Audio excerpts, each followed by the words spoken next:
fabulous. I'm hoping that people can see the recording their side.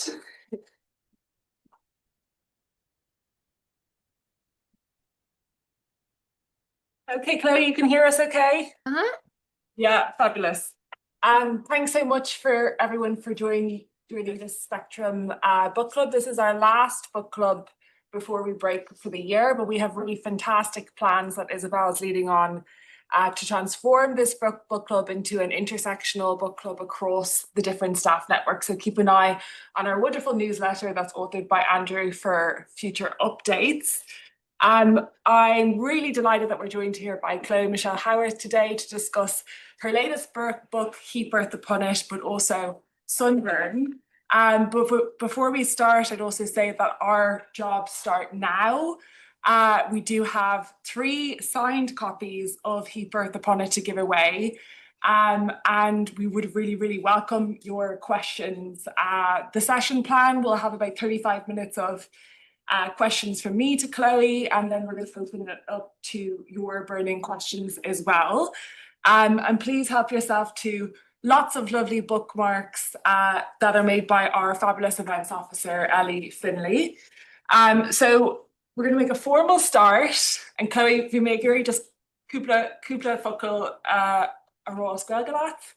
Agus nó bhríchas garat go bheith lin aniu agus leabhart fi the leabhar nua Heap Earth Upon It. Tá cúpla focal á scoilga sa leabhar féin agus bhí mé géirí tosú á scoilga maras ar nach muid agus mar deirtar tíorgan anam tíorgantanga. So this is just, I wanted to start in the Irish language, which is called Gaeilge. Chloe and I are both from Ireland, and we actually spoke Gaeilge before we were colonised by the British, and we started to speak in English. And there's a famous kind of phrase, As Gaeilge, which is a country without a language is a country without a soul. So with that, I'm going to throw it over to you, Chloe, for our first question, which is on the influence of the Irish language. How has Gaeilge shaped the way that you express yourself in the English language as an Irish author? Well, I would say Irish informs how I speak English day to day. We have definitely a slightly different dialect, and depending on where you live in the country, I think the way that we speak English sounds much more like a direct translation. We kind of mirror the syntax of Irish, which is quite different to English. So it informs how I speak and therefore how I write. Especially in Heap Earth Upon It, I wanted to allow myself to write, again, in the way that I speak. So it's written in a very... I'm from Cork, which is right down the bottom of Ireland, and next door to us is Kerry.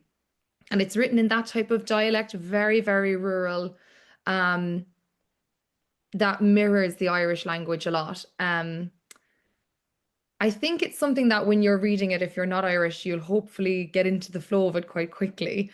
And then, yeah, there are a few words of Irish in Heap Earth Upon It. Again, because I think it's very natural for us to just throw in our cúpla focal, our few words. It's natural to do it speaking. So I was like, oh, I'm just going to do it writing as well. I was slightly nervous, at points I thought, oh, I wonder if it'll take people out of the story. But actually I thought it's a learning opportunity. You might get something new out of it. So yeah, it's a really good question. I think it's the Irish language is really it's at the basis of all language for me, because again, it's kind of, I'm speaking Irish English, if that makes sense. Yeah. And I could really hear sometimes in the dialogue between characters just how that was phrased, like the particular rhythm, the way that Irish people speak, which I know and love so well. My next question is on the influence of religion. So the language that you use is often prayerful, especially Lucy's expressions of love to Susanna in your first novel, Sunburn. I'm wondering, how has the Catholic faith influenced your writing style? And how do you align queer romantic love with spiritual transcendence? I think I mean, it kind of goes back to what I was just saying about language. Like, I was raised in late 90s, 2000s rural Ireland. So you can imagine very, very, very Catholic. I'm not even from a religious family. And I am from just such a Catholic background. It's crazy. Um, so it really does inform how I see the world and how I think about things and how I understand things. It's kind of just a default thing that's there in my brain, just culturally. Um, so yeah, in Sunburn, I wanted to have, because it's about these two teenage girls living in rural Ireland in the 90s who fall in love. And I wanted this main character to be so she's quite afraid of society's view of her and the church's view of her. Um, but with that also, I think she is similar to me. Her default is looking at things through a Catholic lens. And so when she's describing something, this girl who she finds so, so beautiful, it's natural for her to use things like angels or Holy Mary or things like that. She's like, well, those are the beautiful things in the world, those religious things.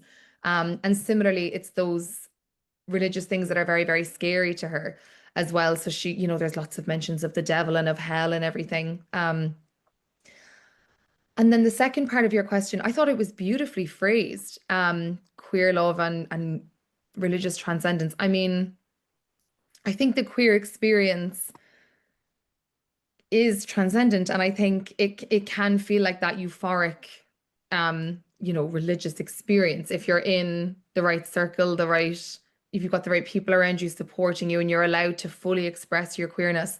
um it's very much, religion can be a way of life for people, and I think queerness can be a way of life for people. um yeah, your question really struck me. It was very beautifully phrased. Oh, thank you. That means a lot coming from you. I just have a quick follow-up question on this because you also speak about mass, and there's mass attendance going on in Sunburn and in Heap Earth Upon It, and you actually chose that very powerful scene where Jack goes to mass and is really having this interrogation of who is God and what is God and whether he believes in God. Um, and Tom also kind of seeing God in type of a father figure that he was so lacking. And I'm wondering, was that a very conscious decision of you for having that particular scene in the church? Yeah, um, it was. I liked writing that scene in particular. When I think back to writing this book, I can't remember most of it, but I can remember writing that part and enjoying writing that part. And that again has the Irish language in it. So yeah, it was one that I enjoyed mining, and I enjoyed that each character has a different relationship to the church and to God. Because there's four narrators, I got to look at it from four different angles, and it wasn't just the kind of straight up and down thing of, well, we're Irish, so we're Catholic, or you know, they're starting to question their faith, because it's at that time, like mid 60s in Ireland, where there was starting to be a lot of pushback between the separation of church and state. Um, so yeah, it was intentional. I'm glad it came off well. You have ideas when you're writing a book like this will be impactful and this part is just part of the story. And it's always surprising what readers pick up on. It's never really what you imagine. I find people always pick up on small details that I didn't really expect that they would. So it's nice that you picked up on that part. Yeah, that was one of my favorite scenes. So I really enjoyed it. Um, I'm going to change up our question format if that's okay, because you were speaking about the four-person narrative, and in Heap Earth Upon It, and you really move through different first-person narratives, throughout, but also with real pace at the end, which I think was fantastic in terms of plot development. And I'm wondering, how do you move between male and female characters with such fluidity, and also how do you make their voices so distinctive? I think for me, it wasn't so much about moving between male and female. It was more about accessing these very different emotional states that they're all in. We find all of these characters at quite intense points in their lives, but they're intense for different reasons. And so it was more about, moving from, okay, I'm writing from this character who is experiencing obsessive lust and desire and romance, and then directly into somebody who's completely lost in grief. So like I said, it was less about like moving from male to female and more about the fact that mentally they're all just in such different places. But it got easier when I decided to give them all their own speech patterns. So they all have a few little phrases because we all have, little phrases that we say all the time that are just idiosyncratic to you. Like there's one character in the book, Jack, who ends a lot of his sentences with, anyway, he'll make this big point and then go, anyway. So once I had little phrases like that for all of them that they all said all the time, that made it much easier once I was writing in that way to go, oh yeah, this is Jack. He's going through this. And that made the shift easier. I was very conscious of them not all sounding like one person and it being, one story, but just with headings of different characters and people thinking, oh, they all sound the same. I don't know who's who. I really did try to make them sound like different people as much as I could. Yeah, and I think you did that phenomenally well. I really did see the shift moving from chapter to chapter in terms of accessing the emotional state of those different characters, but as you said, also the speech patterns. And I never felt myself moving towards a chapter and being like, who is this now? I think it was really, they were really, really well defined. And there was clearly a lot of thought that went into the construction of these characters and you're kind of making them come alive on paper. My next question is on in terms of time and place, because you've chosen to locate both novels in Ireland but in very different time periods. So Sunburn is located in 80s, 90s Ireland, kind of early 90s Ireland, if I understood that correctly. And Heap Earth Upon It is based in 1960s Ireland as well. So I was wondering, in terms of like the locations of these books, why you've chosen Ireland in particular, rural Ireland especially, and also about writing about a time period that you don't have experience of, particularly 1960s Ireland, like what research you had to do to kind of construct that world. Um, I chose to set them in rural Ireland because especially with Sunburn, like I really was just writing that to entertain myself. It was during lockdown, so I didn't think I'm writing a novel that will be published. I kind of just started writing and whatever came, came. I was in rural Ireland writing it, so I think I was just writing about what was around me. Um, I definitely wanted to write something that was queer and Irish. That was kind of all I knew going into it. So I thought, okay, well, I'm in West Cork. I'll set the book in West Cork. Um, so that's kind of where that started. And I found that I just loved writing about rural Ireland and what was around me. And it's a world that I know so well. And I found that I loved it. And so with Heap Earth Upon It, I knew I was definitely doing rural Ireland again, especially. So it was really nice. Like I felt like I was in the countryside every day that I was writing it. That was really nice. Um, but yeah, it's just like I keep saying default. That it is a default for me because that's where I'm from. Um, and it's a world I very much enjoy occupying, especially with like descriptive language. I could describe rural Ireland all day. I love it.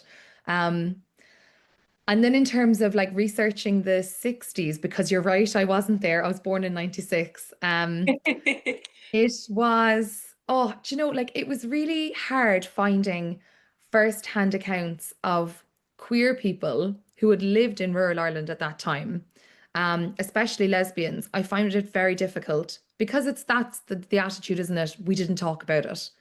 That was the attitude very much at the time. It was kind of erased from public life, queerness was. So that was hard to try and do it authentically, when there really is no representation for what that authentic experience was.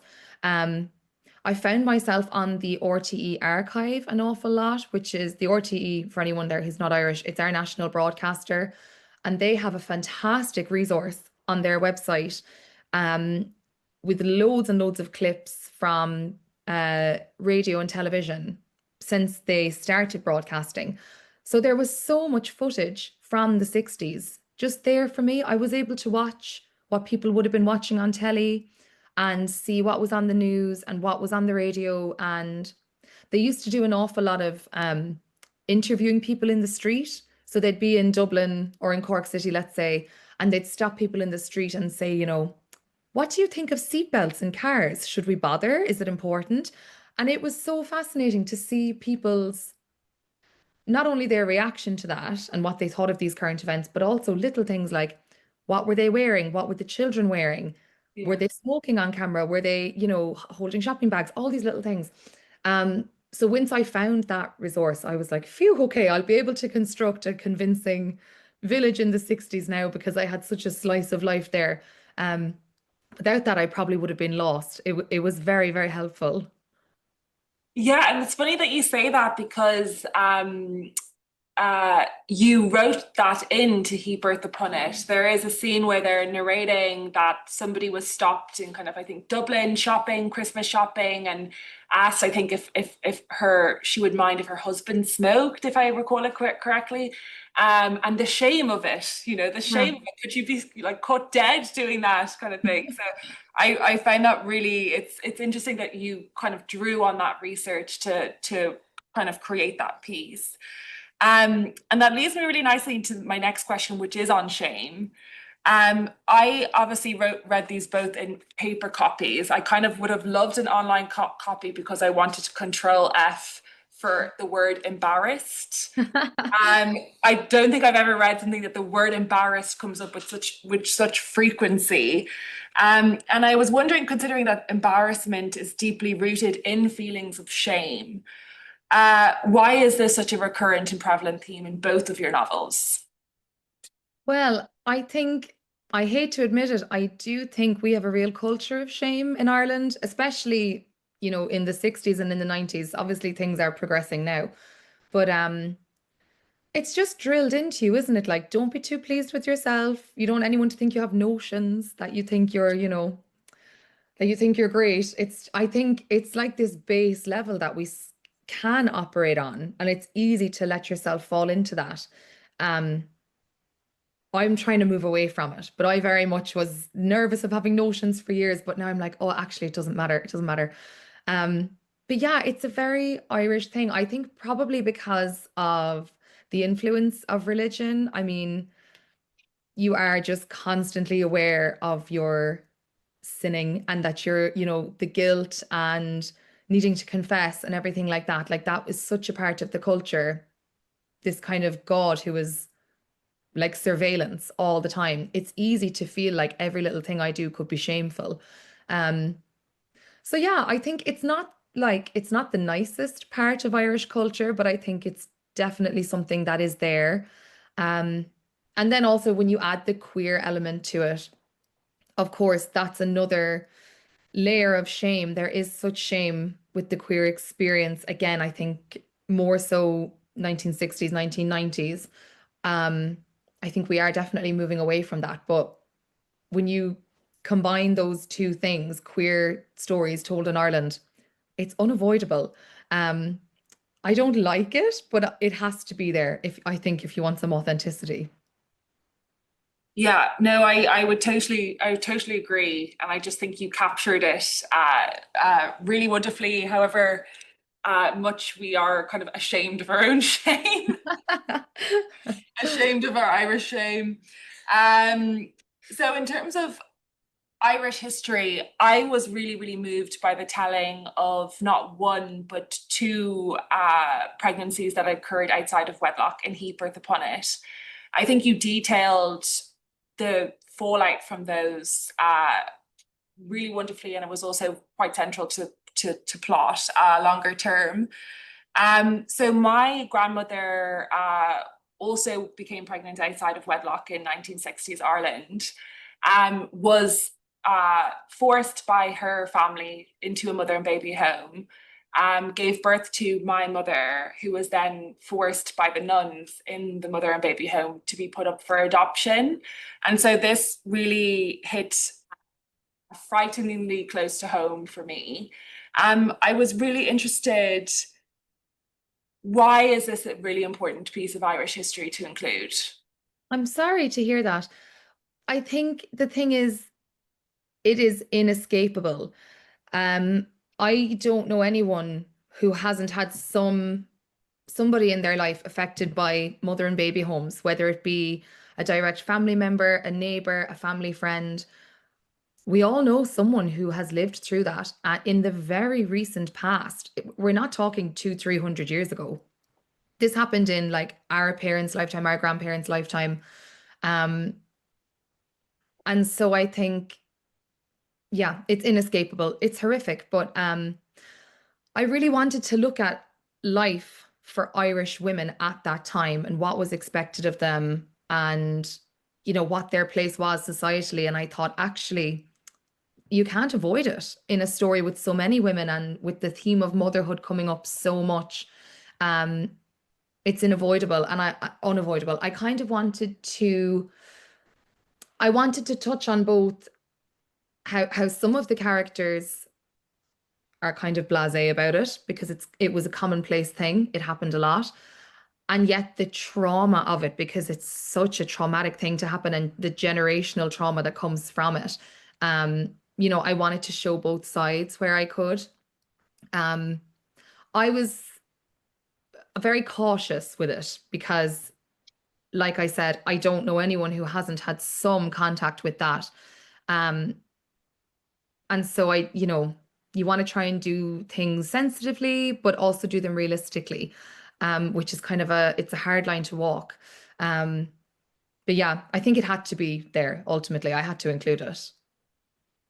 Yeah, I was grateful that you did. And I think it just really goes to show that, again, with those influences that you write about so well, the Catholic influences, those feelings of shame, and also that kind of familial integration, that one person's pregnancy outside of wedlock and the associated reputational damage and shame for the entire family has quite long lasting impacts, not only for the mother and for the woman, but also for the family at large, also for the child afterwards. I know that you said that Peggy was being called like a bastard child in school.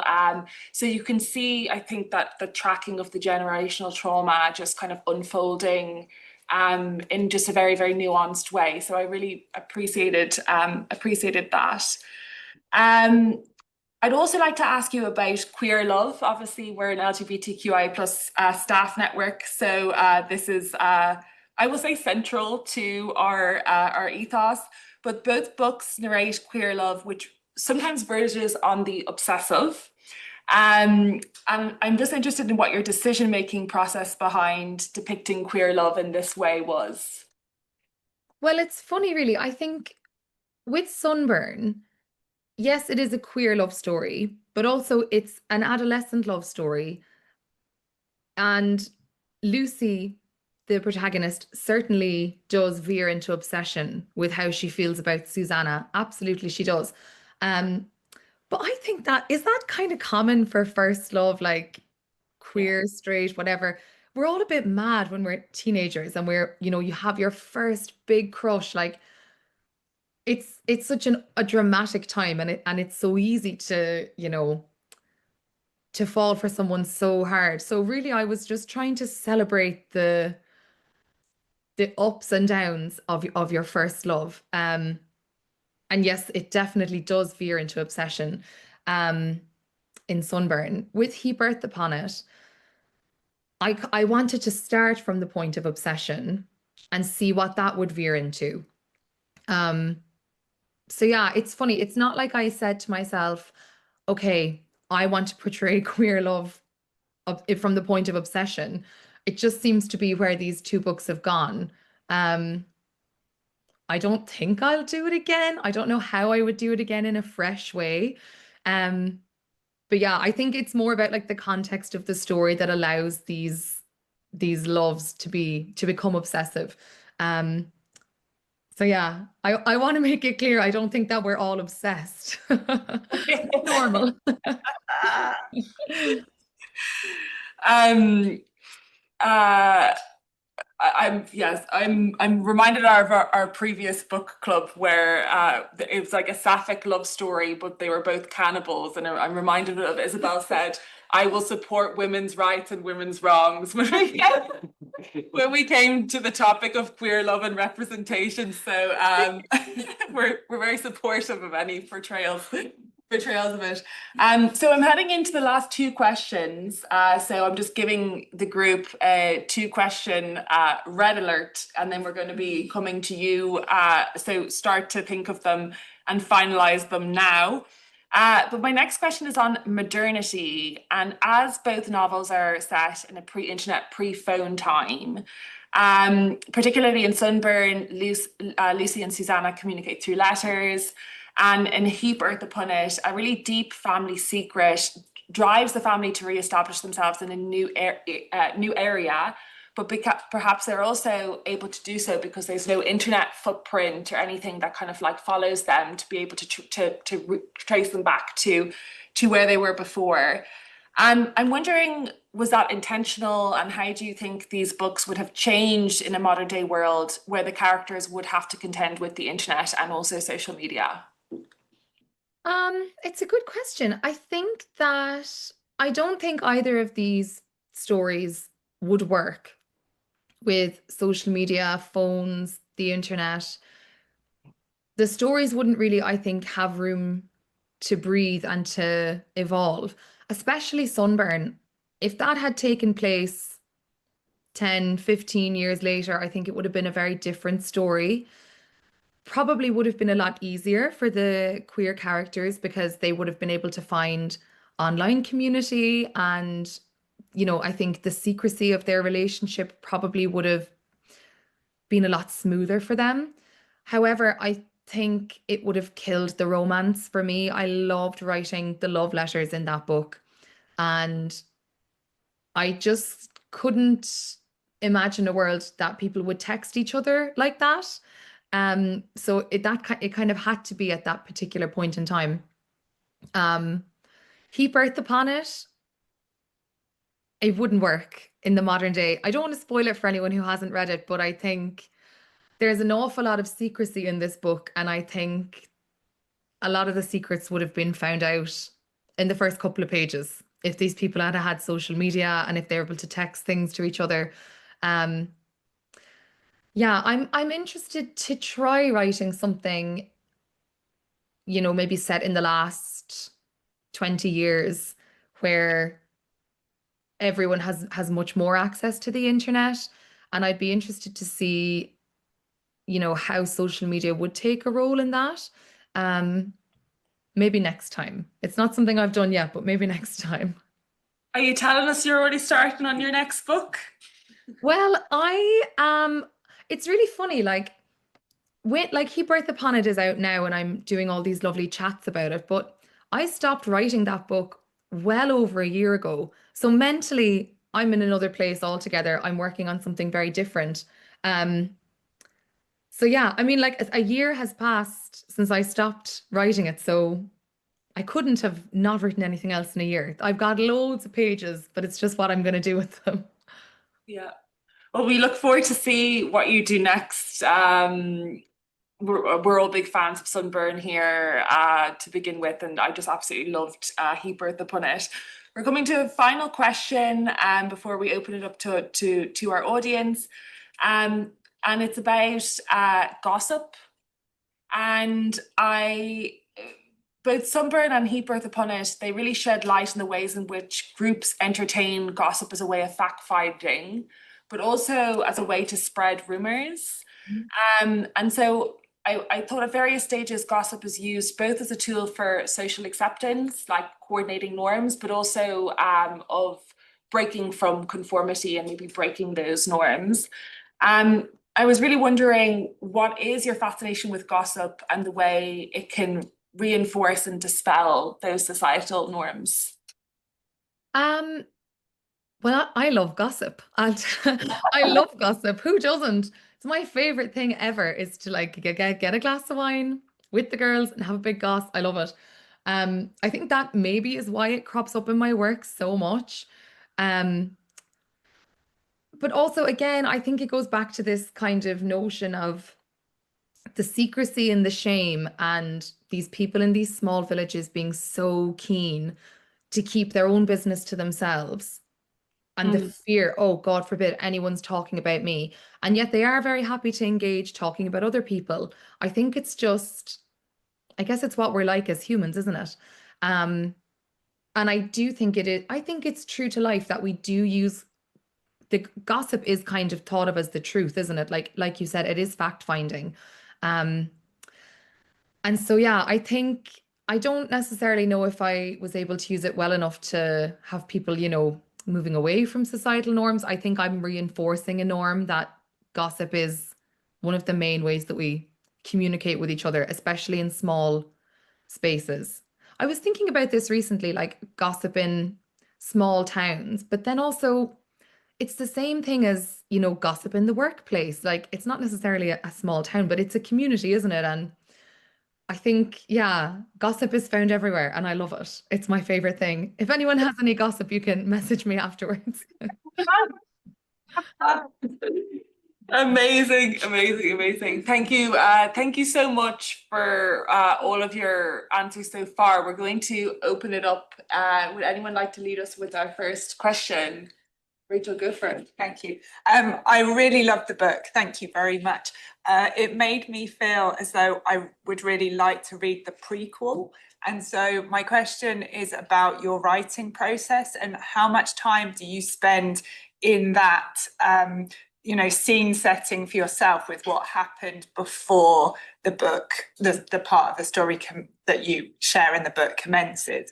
Because it seems so rich. There's so many details that I would like to know about, and that I'm assuming must form that foundation for what the characters talk about. Thank you. Yeah, I spend an awful lot of time building backstory that will it never necessarily makes it into the book. And a lot of the time I know it's not going to make it in, but just for myself, I need that detail to be there. Um, However, I'm not organized enough to start with the backstory. Typically, I'll start writing the story and then halfway through go, oh, flip. I don't know. I need to build a backstory here. If I was more organized, it would be easier. And I could probably start with the background. But yeah, I spend a lot of time. I give like all the characters have full names, they all have birthdays. Um, I know what they all look like, even characters who maybe never get a mention in the end. But I'm like, no, it's good for me to know that this character has a sister who is blonde. I need to know that. Um, I think also just the more you allow yourself to become immersed in the details, um, the more details that are central to the plot will just start appearing. I think it's just allowing your brain to like roam free without the pressure of, okay, what's the next chapter? You're still world building, but it's lower stakes.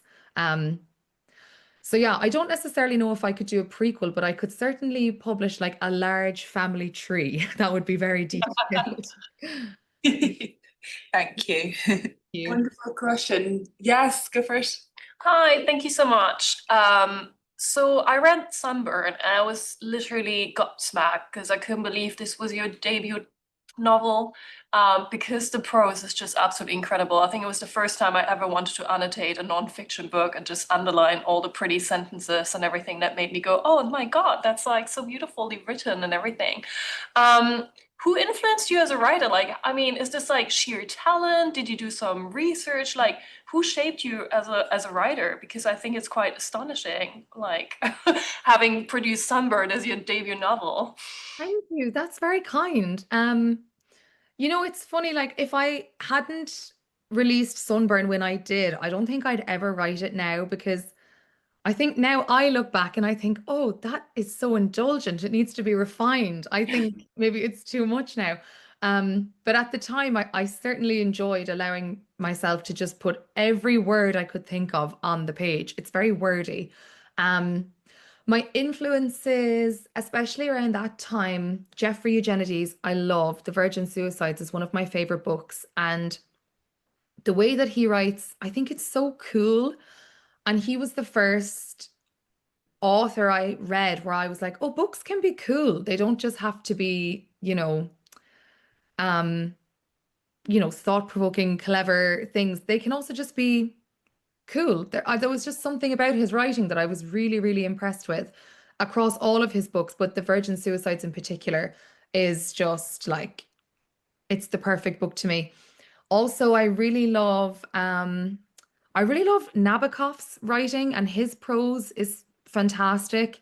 Um, that like the book Lolita, I must have read 50 times, and I'll often just open a random page and read just that page because the construction of those sentences is masterful. Like I often forget what that book is actually about. It's not about the plot to me whatsoever. It's just about the words and the choice of words. Like excellent, excellent, excellent.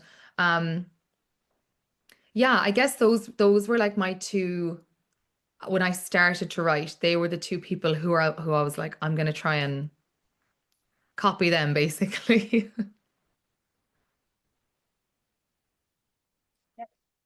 Hi there, thank you so much. It's been a really fascinating Q&A. Can you hear me? Uh-huh. Okay. So I'm currently reading Sunburn, haven't finished it yet, and haven't read Heap Earth Upon It yet. But I was wondering if you could tell us more about the title, maybe for both, or yeah, Heap Earth Upon It. I think it's quite an original title. I don't know if it gives away anything about the second book, but yeah, I was curious to know more about your choice of title and what that kind of speaks to. Thank you. With Sunburn, the title was the last thing that I thought of when I like sent it to my agent, and she was like, "What's the book called, Chloe?" I thought, "Oh God, it doesn't have a name." So I had to quickly think of something. Luckily, it came to me quickly. Sunburn is like, it's very bittersweet, isn't it? It's like a painful memory of a happy time. And so I was lucky because it was the first title I thought of, and she said yes to it. So I was like, brilliant, that's done. But then with Heap Earth Upon It, I was waiting and waiting to have a similar moment of just, oh, that's the title, perfect. And it wasn't really happening in the same way. I was pitching these very, very long titles. They were like sentence length, which obviously you can't really have a sentence for the title of your book. So every time one of those sentences got rejected, I just wrote it into the book because I liked the sentences. But eventually I landed on Heap Earth Upon It. It's kind of a mouthful. I'm like getting used to saying it now. It's from an Oscar Wilde poem. And when I was a teenager, my brother had a book of Oscar Wilde poems that he got it in a charity shop, I'm sure. And it's from a beautiful poem about Oscar Wilde's sister who died. And the final two lines of the poem are, "All my life is buried here, heap earth upon it." And it's about him visiting his sister's grave, and it's so sweet, such a sweet, sad poem. But then Heap Earth Upon It, the novel it's a lot about grief and repression. And so I thought that idea of burial and actively heaping earth upon something really, it encapsulated it all very well. So it took me a long time, but eventually I thought of that sentence, that line from that poem, and luckily I was allowed to use it. Thank you. Thank you. Good question. I don't think I'm on camera, but it's been so interesting to hear you speak about your books. And what I wanted to ask was, I think you've sort of spoken about the writing process, especially for both of them. And I really like what you said about with Sunburn, and how you were just sort of putting everything in there because you was very indulgent, which I think is very true to sort of new writers, which I think especially to young writers. But did you leave much on the cutting room floor, like for either book, and is that something that you might like recycle in upcoming things, or is there stuff that didn't make it into either of the books that you'd like to? It's a world that you'd still like to look into one day. Yes. There were a lot of love letters in Sunburn that didn't make it. And I do still have them somewhere on my laptop. I know I still have them. Um, and they're really sweet. Like I love the love letters in that book. So I don't know what I'll do with them, but I think I'd like to share them one day. Because I know that people like that part of Sunburn. So one day I might leak them on my Instagram or something. But yeah, there's a lot of love letters that didn't make it in because sometimes I would write those in isolation. I wouldn't necessarily think, oh, now's the time for a love letter and write it. I would more often just write them just to express thought and use the nice language that I wanted to use. And then I would find a place where they fit. And some of them just didn't fit. With Heap Earth Upon It, so there's 4 narrators. 3 of them are siblings. One of them is somebody who lives in the town. But there is a 4th sibling, Peggy, who's a little girl. And at one time, she was one of the narrators. So there's an awful lot of stuff from Heap Earth Upon It that didn't make it in. Because she got cut as a narrator, essentially. She's still in the book, but so she's about 11 years old and she was just too honest. I couldn't find a way to make an 11-year-old be calculated and to be able to keep up with lots and lots of lies and complicated family history. So I had to scrap her in the end, but there's loads of stuff from Heap Earth Upon It that, again, maybe one day I'll leak it. I'll probably get in trouble if I just put it out. I'd probably have to ask the publishers, but they might let me one day. Thank you so much. Thank you. Yes. Hi. So Sunburn was honestly like one of my favorite books that I've read, so thank you so much for writing it. And I just finished Heap Earth Upon It, and I found that the tone is obviously so different. I kind of, when I was picturing the world in my head, it was always sort of grey and cloudy and this kind of vibes. And I wondered if that was a conscious choice that you made to make the books quite distinctive in their tone, or if that's just what happened. Yeah, I wanted to basically not turn my back on Sunburn, but creatively turn my back on it. And just put myself in a different season, a different era, different weather and everything, and just see what would come. I wanted to make sure essentially that I could write something else and that I couldn't just write Sunburn again, like another version of that. So I deliberately chose it to be a book set in January, very quiet time of year, like you said, grey, drizzle, cold. That January color palette was one of the very first things that I came up with for Heap Earth Upon It, and the rest kind of flowed from there. That's where the kind of Irish Gothic came from. The tone followed. I didn't expect it to be such a dark book when I started out. I think it was just the time of year informed that. So it was intentional to a point, and then the rest of it just happened. Yes. Me again. So there has been a recent trend that when books were particularly popular, they would be translated into other media, such as TV shows or movies or whatever. What's your stance on that? I assume none of it has been picked up yet, but how do you as an author see it? Do you think you want this to be translated? And if so, would you wish there would be some changes? What are your thoughts on the whole book to TV show / movie pipeline? I think for me, I never write with the idea of something being on screen. I certainly have a visual in my mind. I can see all of these things that I'm writing. I know what it will all look like, but I never do it. I never write with the intention of this would be good on TV or this would be a good movie. Because I don't know if that's a good reason to write a book. I just do it for the fun of it because I enjoy doing it. Also, I think it's a very, very different discipline. Screenwriting, directing, lighting. I mean, there's so much that goes into it that I honestly don't understand. And so I think as a fan of books that have been turned into other media, I enjoy that because it's more content of the thing that I like. If it was to happen with my books, I might keep a distance from it purely because, like I said, I don't understand how that machine works. And I think I might mess it up if I tried to get involved. I would leave it to the professionals. If someone wanted to do it, it would become their creation and their piece of art. And I think it would be kind of separate to what I've already done. I think we have time for one last question. If anybody in the room wants to ask one, or if not, I have a final question.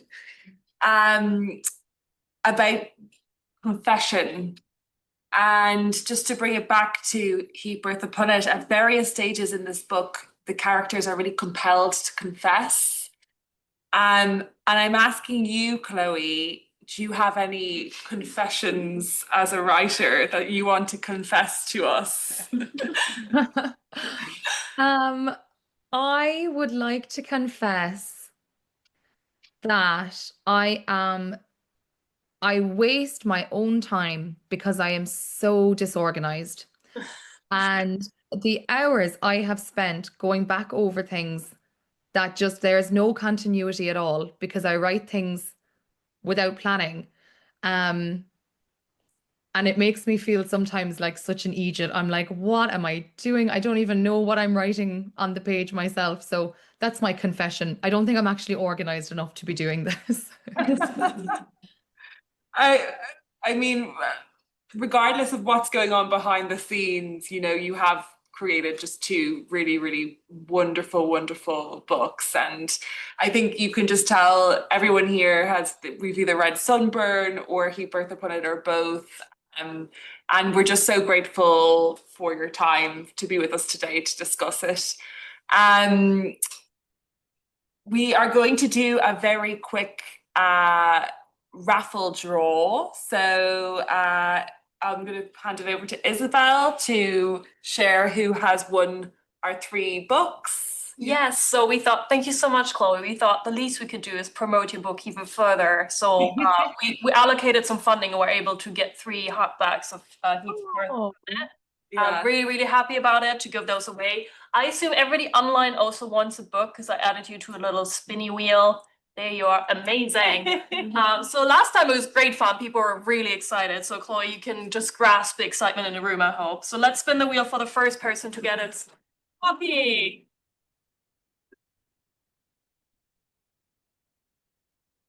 It's Celine. Yeah. Thank you so much. Thank you. I know you appreciate it, our OG book girly. Yeah, I'd like to read it. The next one is going to Solmas online. Yay! Solmas, please text me or I will text you and then I will give you the book. Yeah. I'll take it for Solmas. Okay, that's amazing. Thank you. The last one. Okay, are you ready? This one goes to our biggest supporter of the Spectrum Book Club, Alex! And everybody gets bookmarks. We created little, you can't see that. Just sneak to it. Maybe we can send you one, but we created little bookmarks with a little. Oh my gosh. I love them. That's so cute. That's so lovely. Guys, I'm so glad I got to watch the raffle. Congrats to the winners. That's so exciting. It's always such an exciting part of book club that makes it has a kind of game show quality. If we could just put our hands together to give Chloe a big round of applause. Thank you so much, everyone, and thank you for your questions, Kay. I appreciate you all coming on. Thank you very much. You're so kind. You're so kind. So we'll love you and leave you, and good luck with all of the writing. And we're just so looking forward to see what you do next. Thanks so much, everyone. Slán. Yay! Yeah, she was.